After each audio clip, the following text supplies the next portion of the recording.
Hey everybody, it's Count MRVHS. Welcome back to another episode of our Inheritance campaign as the Spanish in Medieval Total War.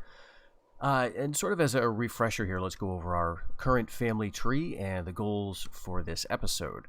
So our current king, Ferdinand I, 35 years old. He is married to an Aragonese princess. I think the most important thing about that marriage is the identity of the king under whom that marriage alliance was created. This is King Enrique I, and we are indeed now allied with the Aragonese as a result of sending that princess to us.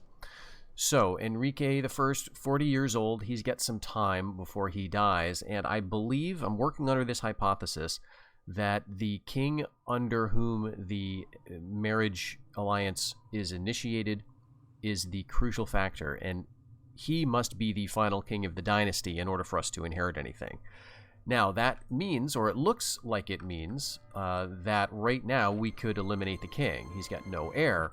However, that, I believe, is a bit of a misnomer, and we have, I think it was the last episode where we proved this, right? Where we went through and we found that there was indeed at least one of these former princes, and you can tell that because they have the royal blood indicator, the little crown here to the right of their portrait.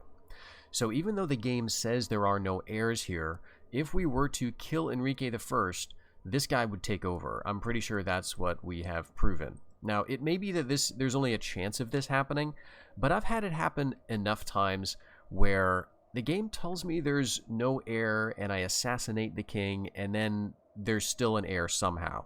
And it's always seemed like they've been cheating, right? Because the message, you don't see any princes anywhere on the field, and so you might tend to assume, okay, well, maybe it was just dumb luck that there was an heir on the way and he comes of age and he's 16 years old. But I don't think that's what's happening a lot of the time. That could be what's happening some of the time, but sometimes you'll find a king, and if you look at his age, it'll be like he's 42 or something. So you'll be like, okay, he didn't just come of age.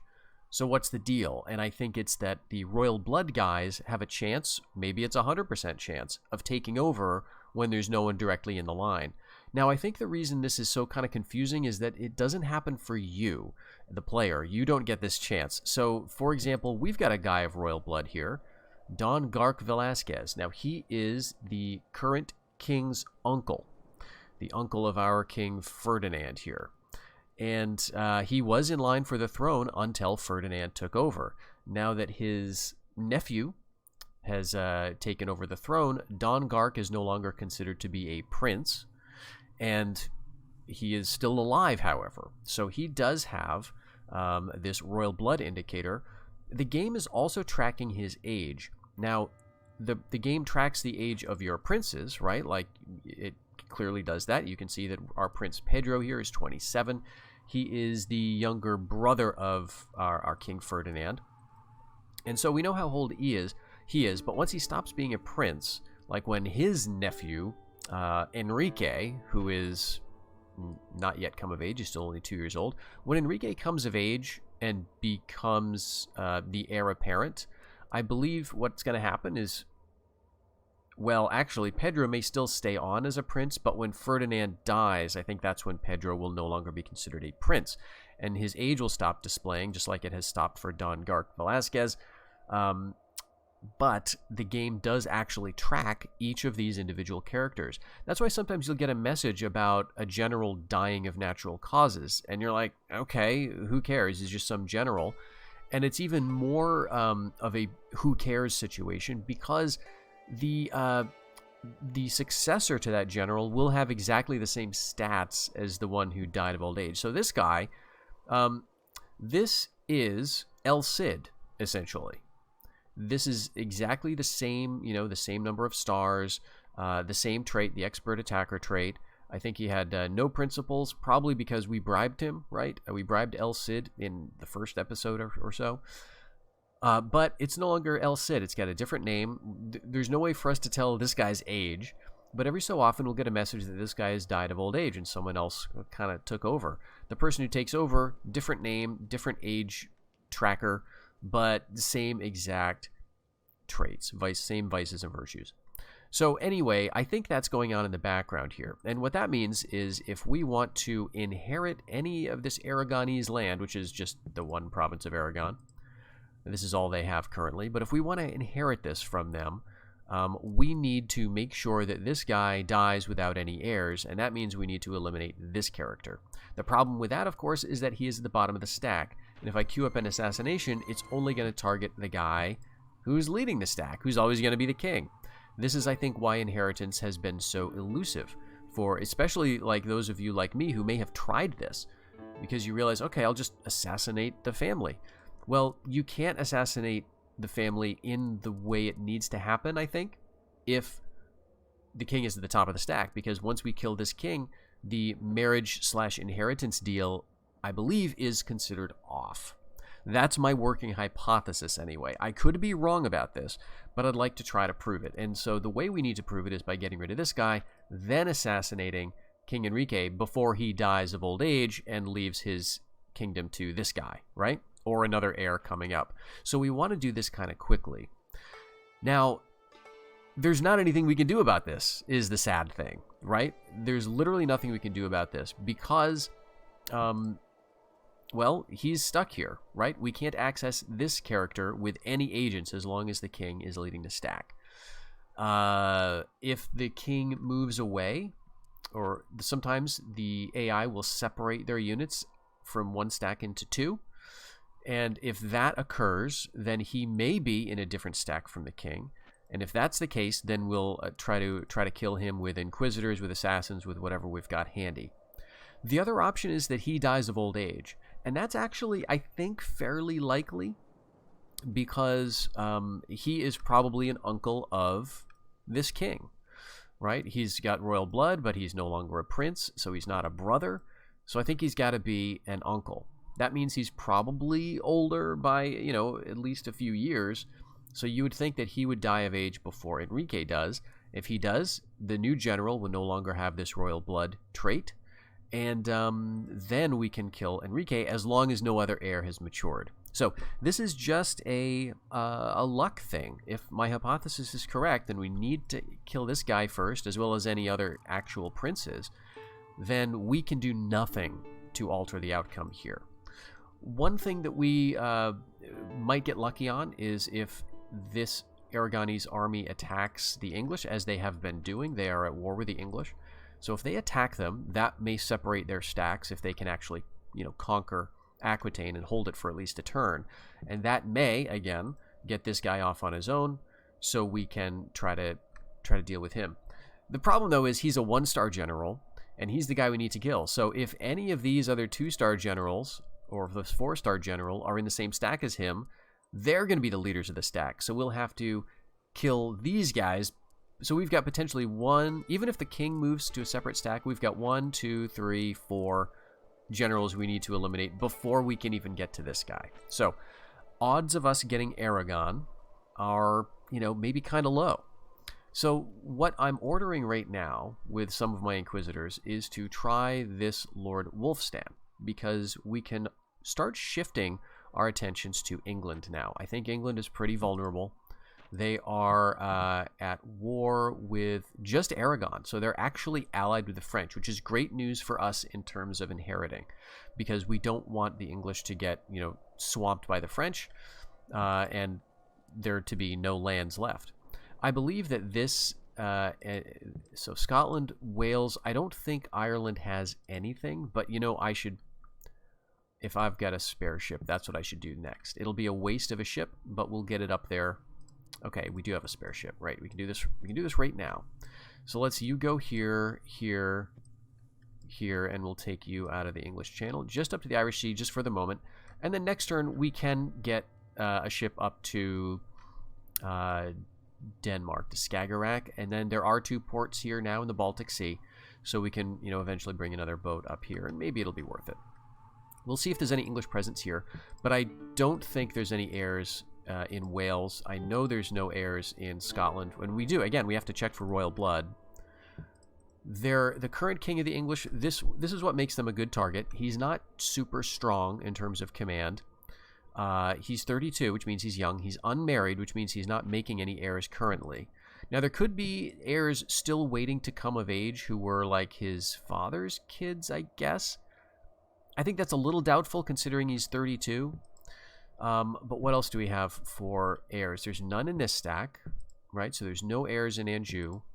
There's none in Brittany. The only heirs are in Aquitaine. Aquitaine does have border forts, but border forts are no impediment to my inquisitors. So let's see. We've got a royal blood guy here. We've got 2 princes, another royal blood guy here, and another royal blood guy here. So we need to kind of work our way through this stack. What I want to do then is get, and maybe even before then, is get one of my princes married to an English princess. That could be Prince Pedro, the current king's younger brother. Again, Ferdinand's 35, Pedro's 27, and he is unmarried. Now, Pedro will lose out as the heir apparent in 14 or so years when Prince Enrique, Ferdinand's son, comes of age. And the thing that I am not sure about is if it matters when the faction is eliminated, when your target faction is eliminated, if it matters whether the princess from them is married to your heir apparent or one of the spare heirs. So, not sure about that. I'm kind of trying to go for heir apparent because that seems to make more sense to me based on how the game seems like it should work. But that's not like a guarantee. Alright, let's keep moving inquisitors. Alright, I don't know. I may have had you going on some mission, but it's hard to tell with inquisitors because they do sometimes just look like they're standing around. Alright, why do I have this? Okay, I can see here because I've got a ship there, so I possibly don't need him. Let's move you to Tyrolia, I suppose. Okay, so I think that's all the basics. We could, if it looks like it's taking us a long time to work through this, then we can... I kind of want to hold off on the marriage. I think there are some English princesses kicking around the map. Let's just do a quick scan. They're easy to see because they're red. Okay, like there's an English emissary, but they sometimes hide behind other stacks. I know there's some command where I can remove armies, and I can't remember what that is. There's like a little button combination you can press, and it can hide armies and cities from the map, and that would probably come in real handy. That is okay. It's an emissary. It's a Danish princess. I've been trying to marry again into the Danish family to eliminate this guy because he's got absolutely no heirs, but it's not working. So it's a real tragedy. This faction could be eliminated, but even though we're allied to them and, you know, a former, not a former king, but a former, you know, prince who is now dead was married into the family, we can't get another princess. And you see, that's why I'm a little hesitant to accept marriage offers, I guess, because sometimes this happens. You've got your alliance, so you can't do anything with the Danes. You got no leverage with them, it feels like. And so they are just holding out on me. All right, I don't see any English princesses yet, but we can keep our eyes open for it, right? I guess the other option is switching to a faction like the Italians, who are actually pretty vulnerable here. They've got a... okay, actually, I want to check out the royal family here, because I can't remember if there is any. They lost Corsica, they've only got these 2 provinces, and they've wanted to marry into my family. And I have resisted because I don't think the time was right. At the time, they had a lot of heirs on Corsica. Now they've got what looks like none. The king is 20 years old.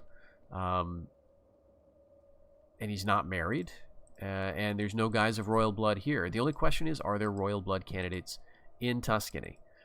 So, you know, this could be the option that I go with instead. No border forts here. I think there might be border forts in Tuscany, but the Italians might actually make an easier target. So we will just kind of keep cranking stuff up, keep working on assassins, and working on them here, and then we could see, like... Alright, border forts in Naples. I don't know why I can't see what's in the Papal States, but I can in Naples. Oh, okay. It's because... Is it because this fleet is preventing my boats from looking in? but because I've got a ship here,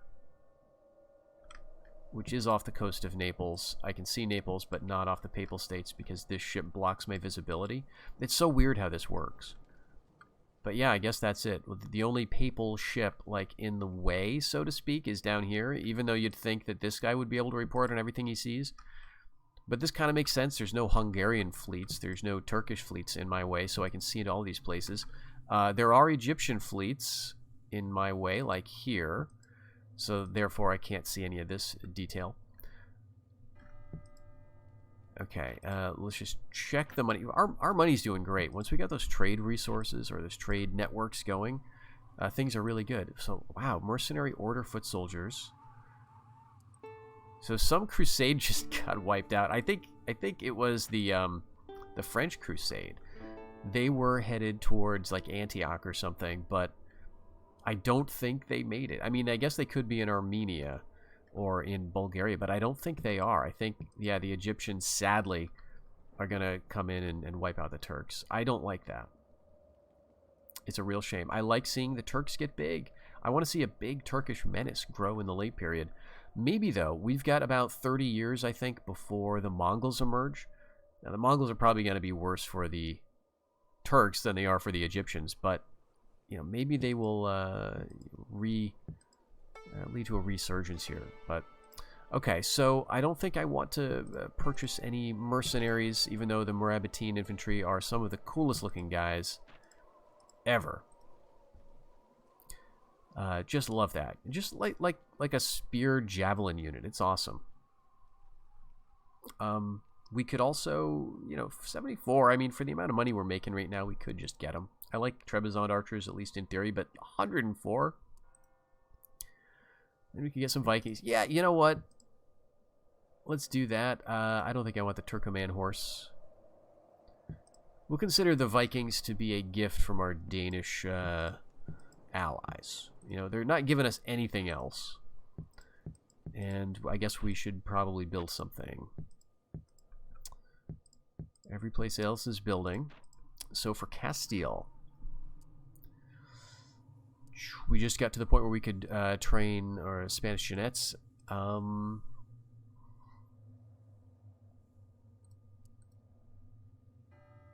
You know, we should probably just go on cavalry here because it takes so long to get to it. You know, I'd like to do that here in Leon as well, and we'll get shipbuilding in Portugal, so we don't need to do it so much in Leon. All right, let's end the year. We'll see how our Inquisitors make out in Aquitaine against the English.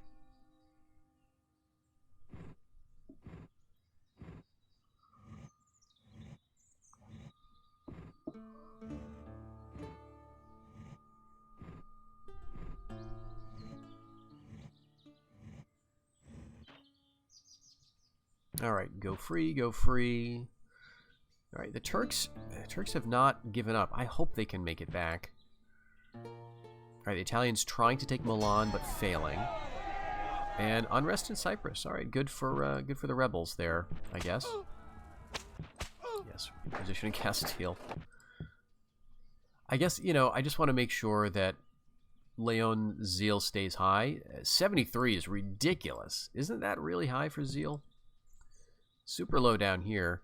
I want this to be high because I'm not sure about this, but I think the zeal in the province that your crusade starts from is also important. It could be that it's not. I know that zeal is supposed to increase the units that join your crusade as you pass through places. So it might be worth it also bringing an Inquisitor here to pump up the zeal in Cordoba. So let's maybe... Catholicism 86. The bishop is going to dampen the zeal, but I think we do still need to be preaching here. Well, let's actually move him out. Let's see, where can we go? Let's just kind of keep funneling them. I do want an agent here because I'm a little worried that the English are going to have ships in the sea at some point, and I mean, they're really not in an economic position to do that. Okay, so our Inquisition attempt against Lord Wulfstan did not work, but they've shuffled anyway, so now this really changes things. Still no heirs up there. They're all down here in Aquitaine.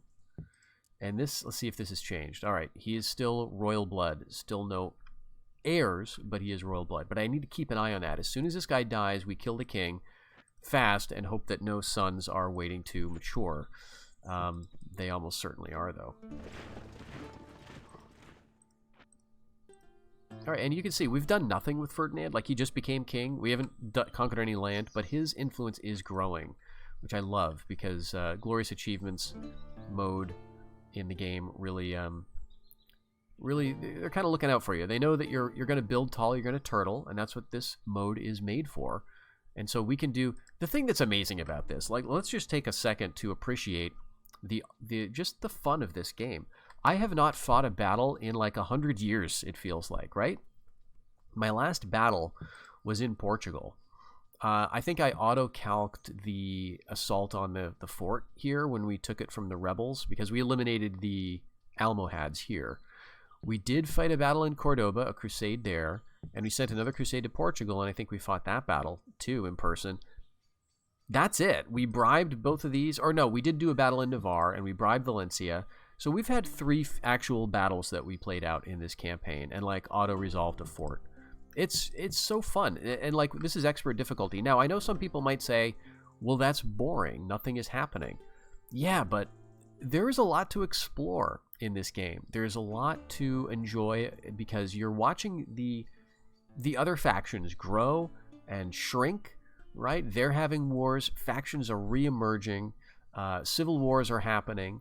Rebels are popping up all over the place. And you can have a lot of fun with your agents trying to manipulate these events.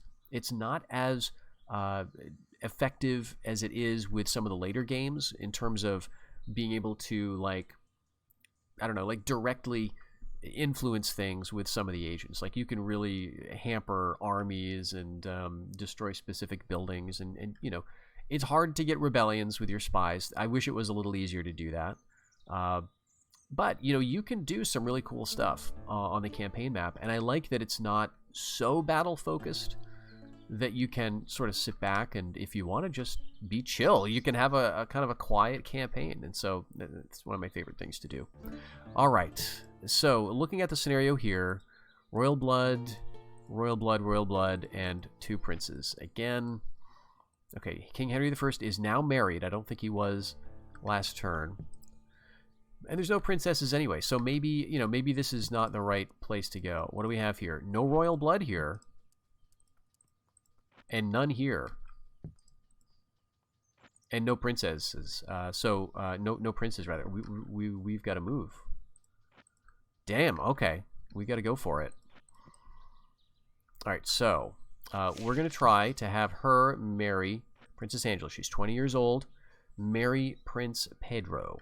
Now let's get you down here because I'm much more interested now in what's happening in Milan because I know the Italians are going for it. And I also need to figure out where the safest place is to get into Tuscany. Okay. It's right here. Now, Papal States. Let's take a second. We'll move a bishop over here. It's annoying, but I think we got to do it. Oh, no, actually, I've got a free bishop somewhere who's on a coastal province where it doesn't matter. Yeah. You come over here, go to the Papal States, because, yeah, I think that makes more sense. We're currently married with the Aragonese, right? The king is married to them, so I want to keep on this. But if we can get a marriage with the Italians, if we can get that, then we've got an avenue for potentially a quick inheritance. Okay, we've got, let's see, 2 stars. So we just got to the fortress level, and now we can have our rookery. This is the top tier of the assassin line, and it gives them +3 right out of the gate. Now, in my other video where I talked about potentially cracking the formula for Medieval Total War's inheritance mechanic, that's where I was playing on Viking Invasion as the Scots, and I got inheritance there. Unfortunately, it didn't happen on screen at the time I was playing, but the very turn that it occurred, I started recording and talked about it. So I laid out there what happened as well as I could remember it at the time when it was fresh in my head. And rookeries they're at the top tier, right? Like, so this takes 16 years to make. The castle takes, what is it? Like 12 years to make. And then the fort, the keep takes 8, the fort takes 4. So add those all together, and you're going to be decades building just enough castle buildings to build the rookery, let alone the taverns themselves, right? Like the tavern, and it's 3 levels of building, right? Because you've got the base one, you've got this, or it's 4 levels actually. You got the base tavern, which just gives assassins. Then you've got this ale house. Then you've got the drinking den. Then you got the rookery. So it's a lot. It's a lot of building. And on the Viking Invasion map, if you want to try this style of inheritance campaign, it's a lot quicker to get up to 3-star assassins. The only advantage here is that if you're playing a Catholic faction, you do get Inquisitors, which can make it easier. And you can get assassins out of Syria with their +2 stars for +5 with a rookery there. That's going to be a late game thing, though. So I'm kind of glad I didn't rush for it, because we would have been wasting a lot of time fighting battles if that were the case. So interesting. Now we're seeing some, like, I don't know if this is a high or a late era unit. Halberdiers. That's pretty cool. I'm going to go for it. They've even got a touch of loyalty on them. All right, so should I leave some mercs here? Nah. I'm going to make everyone think everything is nice and hunky-dory over here. All right, so I know Venice is not safe. If the Papal States is safe, I don't think it is. I suspect it's not safe, but this would be a lot quicker than sending my assassins around. And I might risk it anyway. I know this is not safe. Nearest port that might be safe at all is Papal States. Otherwise, we're going to do 1, 2, 3, 4 turns. Should I start moving them now? I think I can risk it, because it's going to take, like, let's say that next turn that Royal Blood General, no, in Aragon, let's say that next turn he dies, turns over, so that there's no Royal Blood guys here. I can just send them back this turn to try to kill him, and it's going to be the same amount of time. And meanwhile, we'll start moving you guys over here. And we'll move you guys up as well. And this is all, it's all a little annoying, because now I don't have 5 assassins and a port province. I don't know. I think I'll do it, though. Okay, so here I've been going for bishops, and what do we want to do? Making 4,000, my gosh. So 1022 could go up to 1147. They're really nice return on farming here, and we're making 640. All right, let's go with a merchant. And then we'll go with farming, because I don't want to depend solely on trade. Okay, and we brought a ship up here only to tell if there was an English presence here. There is not. So that means we can just move the ships back, and we're going to move you up into the Skagerrak. So we can now trade with Denmark, which doesn't have a ton for trade, but it does exist. Or they do have, I guess what I'm trying to say is we could trade with them. Like, we produce none of these goods, and so they'll take all of our trade stuff. All right, I think that's everything.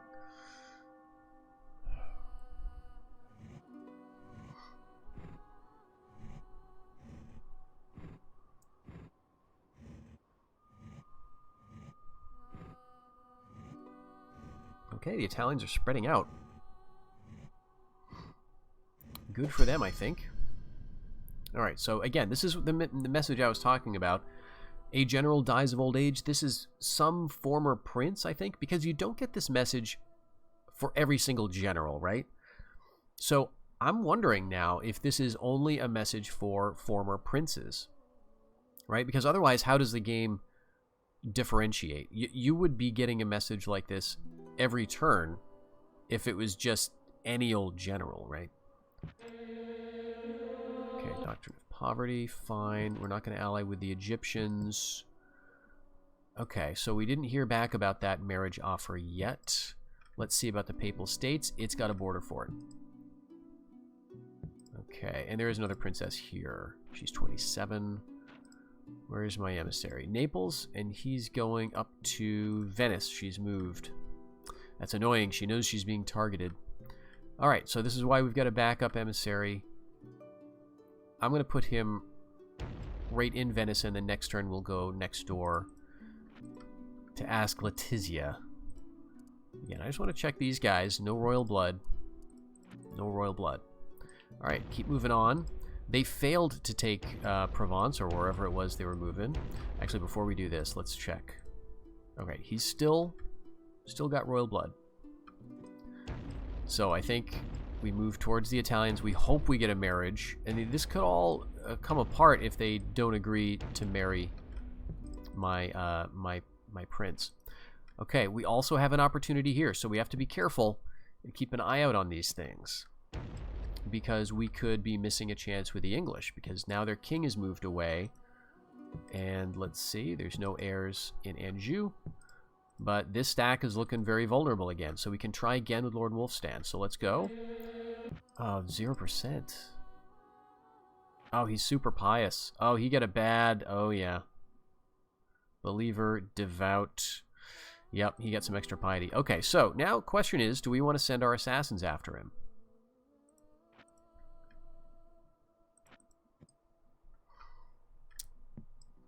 There is a border fort here, and we've got... I don't think there's a rush. It's still gonna take... Wait, 3 stars. Yeah, it's annoying because he's protecting just about everybody else in the stack, right? Literally everybody else in the stack is being protected by this jerk because they've all got royal blood or are actual princes. This is the only guy who's not. So it's a big risk for something where even if it pays off and we don't lose a ton of assassins and we do kill him, we then have to repeat it 1, 2, 3, 4, 5 times. In that time, I don't know, like 5 turns from now, he shouldn't have any sons coming of age. So it's tough. Like, do we want to go for that? I think we keep working up our stable of assassins. I think we keep moving guys up to Aragon because they'll be able to move to Aquitaine next turn. I think we start moving guys over to... Yeah, over this way. I had originally had them here to catch other spies moving through, right? Okay, and we've got a ton of bishops, so let's move some bishops. Where do we need them? Let's go to Prussia. Let's go back to Trebizond for you. And let's see, we can already see any of these places. Khazar, I'll want to see that in a few years. I got a bishop in Morocco. I got a bishop in Algeria, Tunisia. I don't really care about Cyrenaica. I guess I could put one in Egypt just to try to cause a little trouble. So the Turks saw off the rebellion in Cyprus. You know, I'm kind of rooting for the Turks. I always root for rebels, though, because it's chaos. And that's kind of fun. All right. But yeah, like, I was thinking we need to train up assassins by putting them in all my port provinces. But now it does seem more important to get them ready for the many jobs they may have to do here. And we do have a princess. Let's put her down here, because I'm always going to have an assassin here, and in case she's targeted, you know, it'll be good to have the defense.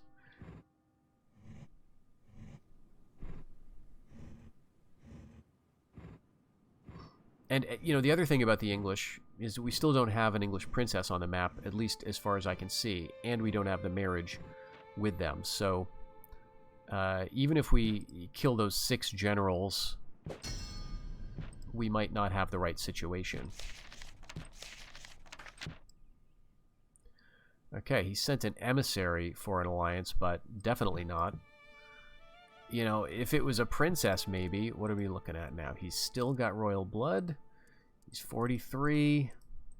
Yeah, so there just might not be anything we can do about Aragon, which kind of sucks, you know? All right, Tuscany. There is no border fort here. It's going to be a question of, can I fit my little guys in the actual province? I think we can.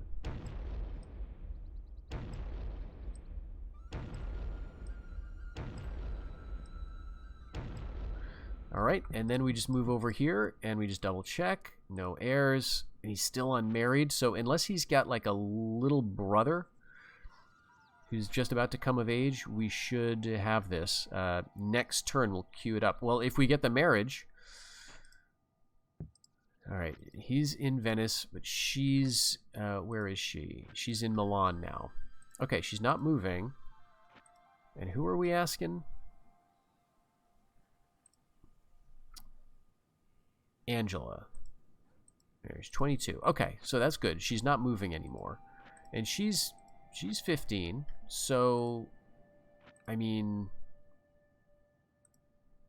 he's going to Novgorod. Let's see, we could go right down here actually this turn. I don't think it matters too much, but let's try both of them. We don't have any sons just yet, any other sons, so either one of them will be for Prince Pedro. And let's move you. Yeah, get you out of here, get you into Aragon. And again, we're just kind of waiting for the stack to separate, if it ever will. Okay, he's actually 17%. That's why we moved him up, because he actually had a chance. And 10%, all right. So Wolfstan has a 10% chance. Or we've got a 10%. Did I misread the 0? Was it 10 this whole time?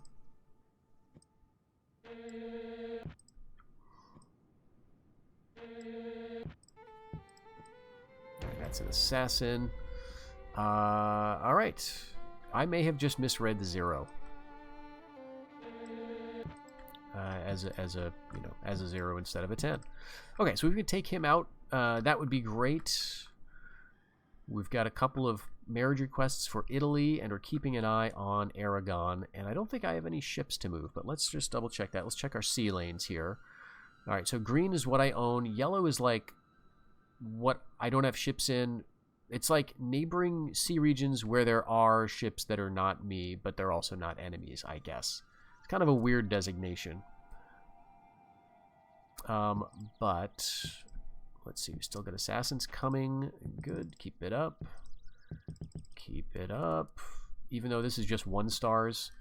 You know, I'll use these guys for the guards, I guess. And we've got her. Let's see. Let's go with another ship. And do I want to do more bishops? Yeah, let's do a bunch. Oh, hey, caravels. Okay, this could actually be really handy. So, caravels. Is this what we get bonus in Portugal? Yes, nice. Okay. So, I guess I'll make one in Leon, right? The support cost, the interesting thing and the weird thing about ships is that the better they get, the lower the support costs get. So a bark costs 20 per turn, whereas a caravel costs 12. And I don't know what the logic is, because this is like better in every way, except for speed, right? It's slower. But and it's got deep sea range, which means not only that it can go into places like the Atlantic Ocean, where like my barks cannot even go. There's a few places like that on the map. You've got the Atlantic Ocean there. You've got the North Atlantic, which I can't remember if that's deep sea or not. But you've also got, like, I think the Central Mediterranean is deep sea or something. But this really also means that they can move 2 sea regions. So they've got, despite the fact of having a slower speed, they can actually go pretty far across the map. And it's so nice. So we'll crank these out of Portugal. And we'll every now and then make spies just as a home defense, because Portugal kind of sucks. for defense. We've got, quite a lot of men here, but it is not very happy. All right, so caravels are online. All right. Let's get that Italian marriage. Let's get no more Italian heirs. Let's assassinate the Italian king, Doge, and then let's inherit. All right, we got him, Lord Wolfstand. Great. We've got a marriage offer. That's huge. Okay. Still nothing. All right, we need to get allied with the Italians now. Let's try that. Because I don't think I think we need to be allied. I am not 100% sure about that, but I think we need to be allied. So, let's move my assassins in because they do have a watchtower in Genoa, and next turn that could become a border fort and we could lose a bunch. So you can come over here. And I do want to bring this. Yeah, let's bring the bishop down. All right, so that went well, but now we need the alliance, I think. I'm not 100% sure about that, right? That is another variable. Does the alliance matter? So maybe what I'll do is this. I'll make a save here because we are interested in testing this for posterity. This is not just about playing a fun campaign. I've got to remind myself of that. We're going to call this Spanish 1211 test. All right, and now we resume the game. This way we can cancel that alliance offer. Like, let's say we get the inheritance. We can cancel our bishop so he's no longer asking for an alliance and see if we could assassinate this king immediately. All right, this would be perfect. All right, so Pedro. Just to double check that, Pedro is married to Italy. And the Doge, I want to take a note of this, is Jacopo 1.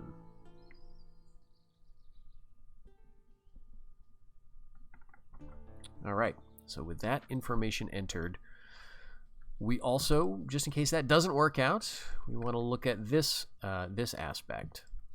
Now it says there's no heirs here. It's sometimes the display is incorrect. This is Prince Richard. What are our odds of killing him? 5%. Wow. All right, that's even worse. And let's check this. All right, he is still royal blood. Okay, well, this is kind of a sideshow, but now there is an English princess. All right, let's get another couple of emissaries, more inquisitors. So what we now want to do is yeah, kind of get started on this, but we want Enrique to come of age.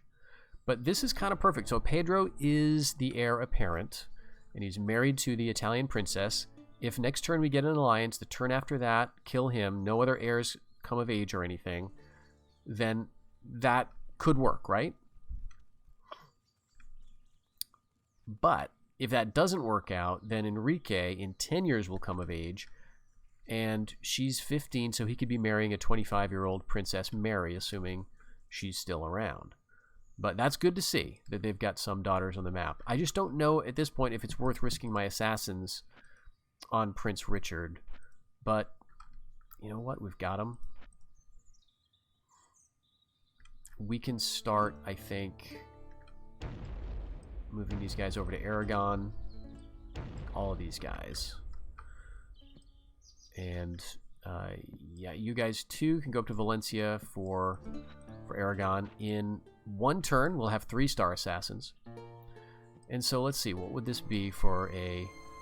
Okay, 34%. And he's a 2-star, so... So 3 of them, like, ought to do it, right? Like, if it worked additively, like 34 plus 34 plus 34 is enough, right? Should be enough to do it. It should be over 100%. I don't think that's obviously how it works. But the thing I'm a little concerned about is if we send all of these guys in, Obviously, there's a higher chance of them getting killed by the border fort, but they're going to have to go in here anyway. It probably doesn't matter too much. I'm a little concerned about losing all my assassins and then having this guy age out of royal blood, presenting the perfect opportunity for me to kill King Enrique and inherit via the marriage with King Ferdinand, but let's see. So a couple of big things. Most importantly, right now, the alliance with Italy. Potentially. Now, if this doesn't work, if this fails, what I'll do is just queue up the assassination regardless. Let's see if that works. Okay, the French are going for the Danes. If only I could have gotten... Well, if they eliminate the faction and they have no land, right, then I'm not going to inherit from them anyway, so it doesn't matter. All right, so that failed. Okay, that got him. All right, Danes are gone. 1, 2, 3, 4. Yeah, that sucks. Children's Crusade, very sad. So, farm income in France and the Holy Roman Empire is reduced. And heresy increases. So, it would be nice to know exactly what they meant here. This is highlighting Lorraine. So, does that mean all of the territories held by these two factions? It's a question for another campaign. All right, we've got an alliance.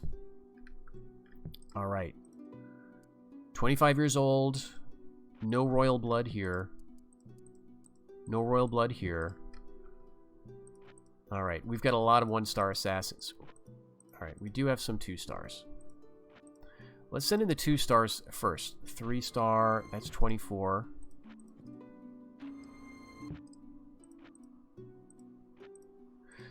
I don't know if this matters, the order that we send them in, but I'm thinking that maybe you want to send in guys who have a better chance first, because they have a more, a higher likelihood of succeeding. And if you send in the guys, okay, I got that a little backwards, but whatever.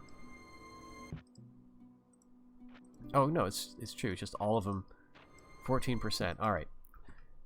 Again, the thinking is, if I send in my highest odds first, it's a better chance of killing him. If I send in my lower odds first, then he may, in between that time, pick up some traits in between assassinations. Like, say I send in a 1-star and it fails, and now this king gets, like, hard to kill, which is +5 valor versus assassins. Then even my 3-star can't deal with it, right? So that's kind of thinking. All right, so I've queued that up.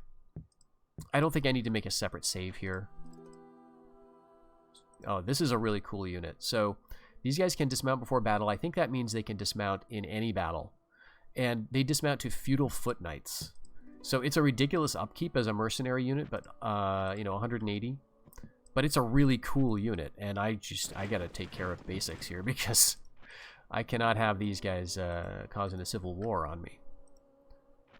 Our what do you call it there? Influence is not that good. Okay, so I've queued up the assassination here. I think... Okay, he's still around. It looks like... Are we missing a general here? It looks like a unit got merged. I thought we had another unit of royal bodyguards. But this guy's still got royal blood. Pedro Velasquez. And this guy still doesn't have an heir. Alright, but we have a lot fewer assassins. So I am going to move these guys up, but really... Okay, Valencia. We can't build anything yet. But here we go. 3-star assassins.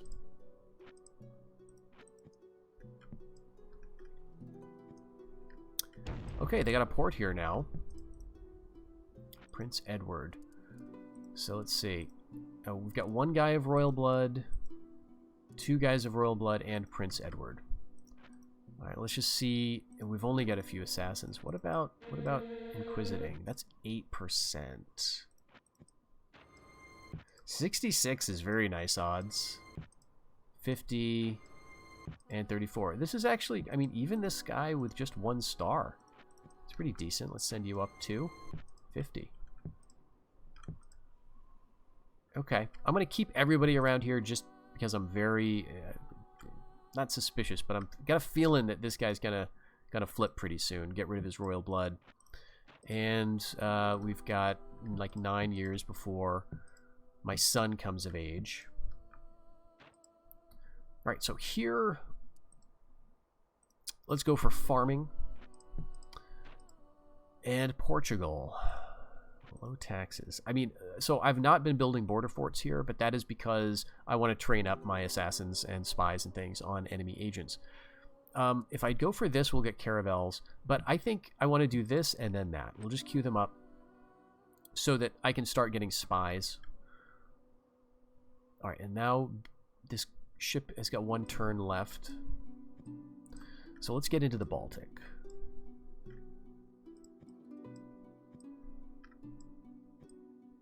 All right, and the French are kind of going nuts. You know, I probably shouldn't neglect opportunities with the French, but the fact is they do have quite a few heirs spread around. So there's 2 here, and they're young. And I just can't see them all. But they would be a very interesting target. You know, you could maybe try softening them up by hoping a civil war breaks out or instigating a civil war. Going for Sweden here. Thank goodness we don't share a border with them, huh? The royal blood. So actually, you know, they're kind of vulnerable. All right, here's 2 more princes. I mean, you know, there's a lot, right? 53 years old. So it might be worth waiting for him to die. You know, and just see. Unfortunately, there's no other sons. Enrique is it. And it's kind of disappointing. I don't know what the reasoning is, but let's end the year, see what our assassins do, and see what the result is.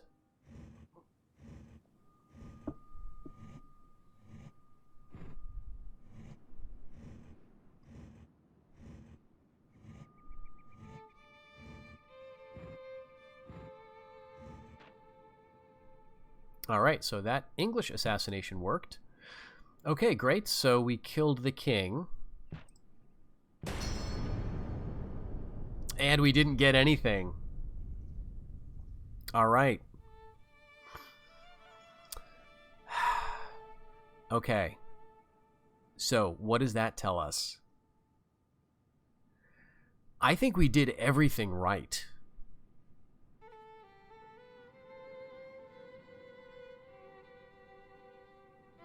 Right? Because there's no heirs. There were no heirs. And so the faction, obviously the faction's eliminated. I think we did basically everything that I did in my Scots campaign, where I inherited Northumbria. I inherited all of Northumbria's territories, I think. It was like 5 provinces from them. So I really kind of was hoping this was going to work. What are the problems? We were allied with the Italians, right? For sure. And that was the king that we made the marriage deal with. The only difference between this and my Scots campaign is that the Italian Doge did not offer the marriage to me. I requested it. Maybe that matters. The other question I have is, does the identity of the princess matter? Because I don't know which princess we got, right? Did we get the 25-year-old or did we get the 15-year-old? So if it's maybe it has to be like specifically a daughter of the current whatever. And if that's the case, this is going to be really hard to make happen. Because if it's either due to the relationship of the princess to the king, like it specifically has to be the daughter, or if it's the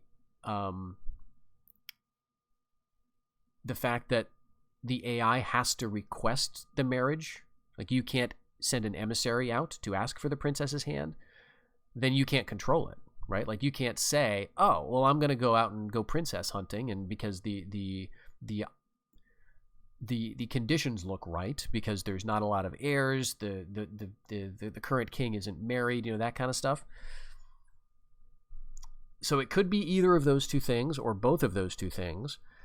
The other variable could be just a dice roll that there are odds of you inheriting, even if you do everything right, or when you do everything right, the computer rolls a dice behind the scenes, and then you have to figure out, then you have to get lucky, right? Like there's a 50% chance for and maybe it rolls dice for each province, or maybe it just rolls one dice roll for the whole thing.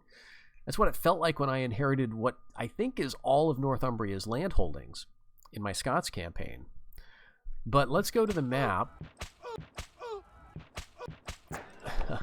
Oh, it's so sad. All right, so he's not sending a princess, so we say no. Okay, good. We get another son at least. We can keep playing. God damn.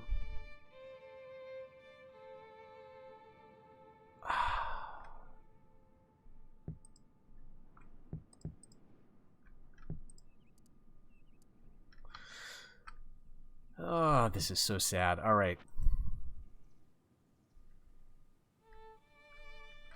So, we've got no assassins in Aquitaine. And we've got no free princes to marry because Pedro is now married to a useless Italian whose family has been wiped out. And we've got, let's see, 8 years before Enrique comes of age, so we can't do anything about this princess who's just roaming around, no doubt looking for a nice prince to marry. And this guy's still got royal blood. Well, okay, there's still a chance that we might make something happen with Aragon. 46 and 41. So we've got a few years. Here's a nice 3-star assassin. Let's bring them up. And let's start bringing the other assassins back home. Very, very sad about this. We've still got the test save from a couple years ago.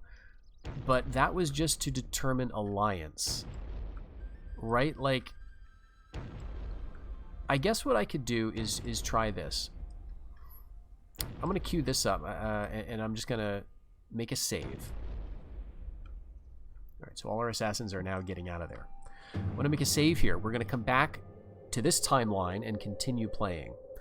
But what I want to test is loading up, or I think it was 1211. Yeah, let's load this. Okay, wait.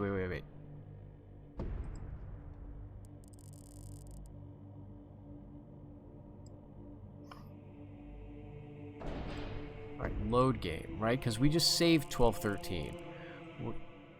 Spanish 1211 test. Yeah, we just saved that just now. So we're going to load this up. And what I'm going to do is cancel the bishop and just see if that matters. Right? Because maybe that screwed up the deal. Right? Because when you ask for the hand of a princess, yes, I want to cancel that mission. If we were to queue this up, right? You may, if our faction is eliminated, you may gain some claim to their lands, right? Maybe this is the deal. And if you make an alliance then, maybe that fouls up the deal.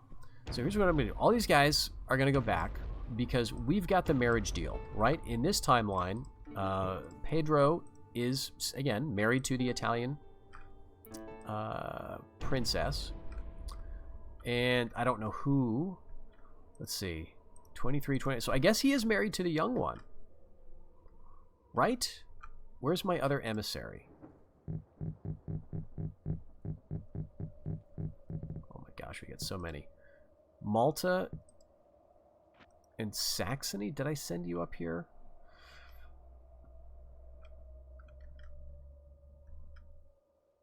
I think this is the guy who got the marriage. I don't know why there's a guy in Saxony, but these were the two older women, so I think it's the young one. Okay, so maybe we can cross off that variable. Maybe not, though, because maybe none of this is going to work, right? But I think we married the youngest available princess. I think we ended up marrying her. Okay. Now what we're going to do is instead we're going to queue up assassins. And actually, yeah, cancel that. We're gonna do this again. We're gonna find the 3-star first. All right, and then we're gonna find 2 stars. Not you, but you.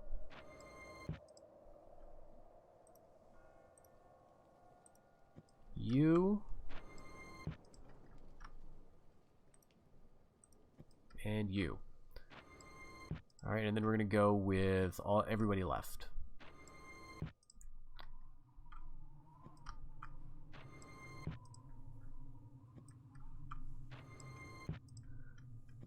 Okay. So, like, the game tells you that you could inherit from them. This is all I'm gonna try. And so that means if that text is correct, you shouldn't need an alliance according to what the game displays for a message. Right? It just says when you ask a princess to marry into your family, when you are the initiator of that request, you send your emissary to a princess, it says you may inherit some claim to her lands. Right? No, that got it. All right? So they should be eliminated, but I don't think we inherited anything because I think we would know. Yep. No heirs. All right. All right, so good to know, I guess. This did exactly the same thing, right? We're still left with just rebels. Okay, so let's get back to our other loser timeline. It's so frustrating. So what is that? Does that imply anything? Can we use this to learn anything about the mechanic? I'm not quite sure what that says, right? Because there are still a few variables that I don't know about. We still could have the variable of, like, the game is just wrong when it says you can inherit when you are the initiator. That's one thing that could be going on. The game is just lying to you, right? It says that you may have some claim to her lands, but it's not true. So maybe that's it. And you need to wait for the princess to request, because that's what happened in my Scots campaign on Viking Invasion. The Northumbrians sent a princess to me, and I figured, yeah, you know what? The guy who was married to that Northumbrian princess turned out to be the heir apparent at the time that I eliminated the faction, I believe. He was certainly the heir apparent the turn immediately after, because it's kind of complicated, but my previous king died, and that moved him up into that heir apparent slot. That may or may not be of consequence. All right, so Henri, I'm kind of curious. We couldn't kill him with a 2-star. I think you need a Grand Inquisitor for that. So maybe it's the request of, initiated by the other family that really matters. In which case, again, this is going to be really, really hard to make happen. You just need to have awesome assassins, a bunch of inquisitors, agents everywhere, and be willing to move on an opportunity when you see it. Which is, that's kind of fun too. It's fun to kind of play that way and be lurking around and looking for the chances and seeing if you can, accept the right deal. But it's a shame if it doesn't work this way. The other thing is, again, maybe this king, Jacopo I, was simply too young. Those princesses were not his daughters. And so maybe that matters. Again, that would really suck, because there's no way for you to know what the relationship of a princess is to the AI faction. You can't access that. It's really even hard for you to tell with your own faction. So we're going to go and give this like another turn or two for this episode. And I want to watch this guy die of old age, either the king here, or preferably the heir, the guy with royal blood. But we've got 5,000 florins coming in. Jeez. 86%. Maybe we need some more bishops here, actually.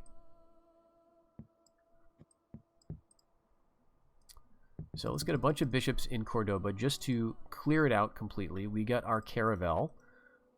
And so, yeah, we can go into Atlantic Ocean now, but look how far we can go with this thing. We can go up to 2 sea zones away. And because some of these give you access to just kind of nodes that are important, we could immediately get to the Irish Sea, even though that would normally be a 3-zone trip. So what do I want to do with you? I think I just want to start moving you towards the east. We can just have you sitting in a nice friendly province somewhere. I'll probably cool it on ships for a little bit. We've got really the important trade routes. The Black Sea, actually. That's what I want to get. So maybe we will. Do another bark. I want bishops right now, though, so we'll keep going for bishops. Okay, so it's Castile and Cordoba. So Castile, I think we want to go with a citadel, probably.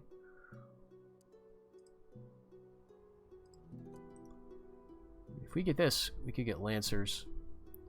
But that's going to require a master armorer. So that's going to have to come from Leon because we're not building that there. So yeah, let's go for Grand Inquisitors. We really need to do that. I've decided that Castile is going to be the province for that. Actually, maybe Cordoba should be. But no, Cordoba's assassins, at least in this part of the world. And merchant, I guess. This is 1,800. That's ridiculous trade income. 936. So yeah, we're going to be doing good there. We did get one of these princes, I believe. And so we should now receive the "he has no heirs" message. Right, which is a lie. But again, we need to wait 8 years for Prince What's-His-Face to mature. So what I'm going to do is maybe try to help this along. We'll get rid of these guys. And Inquisitors are going to have a field day. This guy's got no... That should be more than enough. He's got no piety. So we'll just burn through these royal blood guys. And we'll gradually move our Inquisitors back west toward Aragon.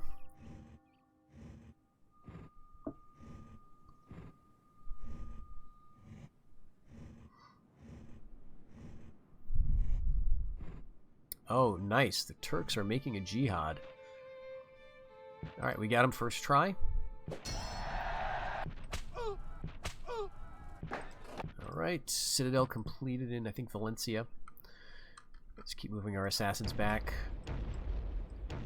It's kind of crazy how this the Mediterranean seaboard in, along the coast of southern France, northern Italy is just completely well, this is my doing, but like just Provence and Toulouse have never been settled. All right, let's see. No royal blood. So now we can do it. All right, we've got everything we need. We've got an alliance. Let's make a test save here. I think he's got very low valor, so we're going to save the game as Spanish. It's interesting how the game just starts. It just remembers the word that you wanted to type.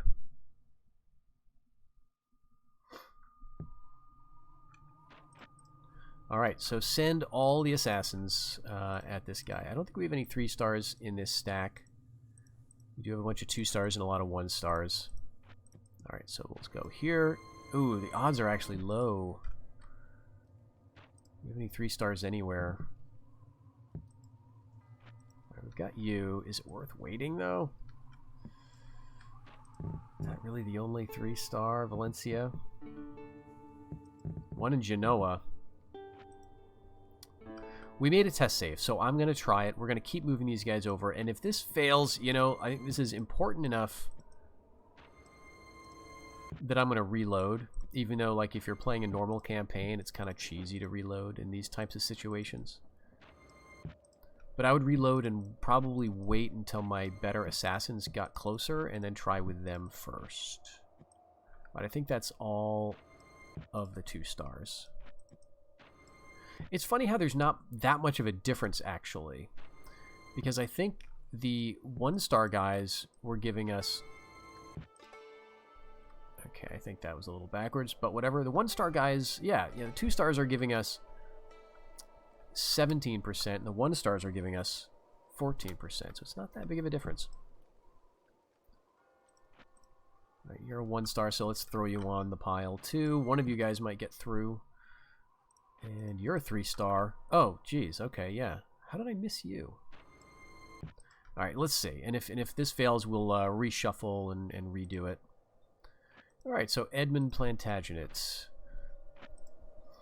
6 years. Let's get rid of him. 77. Yeah, I think we'll just do 3. And so we've got this. We're doing assassins here as well. And we want to crack Cordoba because it's very happy, but yeah, not happy enough. Well, it's just that it's not quite Catholic enough. Then I want to get the zeal up. I think part of it is we're right next to the province of Grenada, and maybe even Morocco, which is technically adjacent. Maybe those being Muslim provinces is sort of seeping over. All right, so we got him first try. Fail, fail, fail, fail. We got him. And nothing.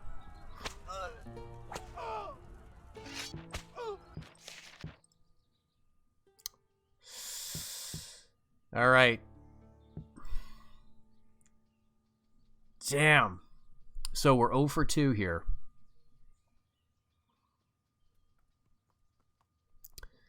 All right, this is useful information. I really want to get this on camera, right? It worked when I was just fooling around on my own on the Viking invasion map on a campaign that was meaningless to me. And then, of course, that's the campaign I inherit on. But, again, the difference, this was not an offer of a princess to me. The Aragonese did not send me their princess. I'm pretty sure I asked. And, you know, it's a good thing that I did because Ferdinand at the time was unmarried and there were not a lot of heirs coming. We've got Enrique. Oh, I never wrote down Felipe. So we'll put him on the chart too. But I guess we got to hope the English send me their princess, and or that that it works that way. There's Mary. She's just hanging out. So sit tight, Mary.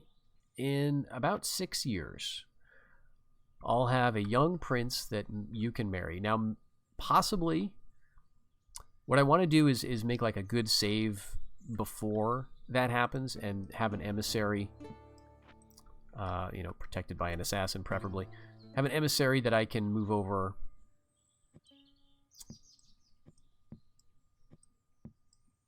and ask. But then if I succeed in wiping out the English and we get the same results we've had so far, maybe I just need to wait. And just wait, get really good assassins, and then the next marriage offer, take it, and really hope against hope that we can make that happen. So, very disappointing here, but I think this is giving a little bit of data. I would swear that everything had worked out. The first time, so we wiped out the first attempt, the Italians, you know, it was in the reign of the king where the marriage was made, and that was the same for both of these cases. That was what happened in my Scots campaign with inheriting from the Northumbrians. The king who died was the king whose reign the marriage was made in. I think that is really important still, but that's not the, maybe that's not the only factor, or maybe that's not a factor and it just seemed like it was. The difference so far, common thread, the most obvious difference, I'm not getting the marriage offer, I'm making the request. In both of these cases where it didn't work. And as the Scots, I waited for the offer and I took it. So if that's true, everything needs to line up just right, which could very well be why this mechanic is so rare to observe in normal play. You just need to get super lucky, make sure that like any heirs to the king are not stacked underneath him. And yeah, all right. Well, we'll make a save here. We'll call the episode for today, and hopefully we'll find out some more information in the next one. Let me know what you think. If you've got any theories, I'd be very curious to hear them. Take care until the next one.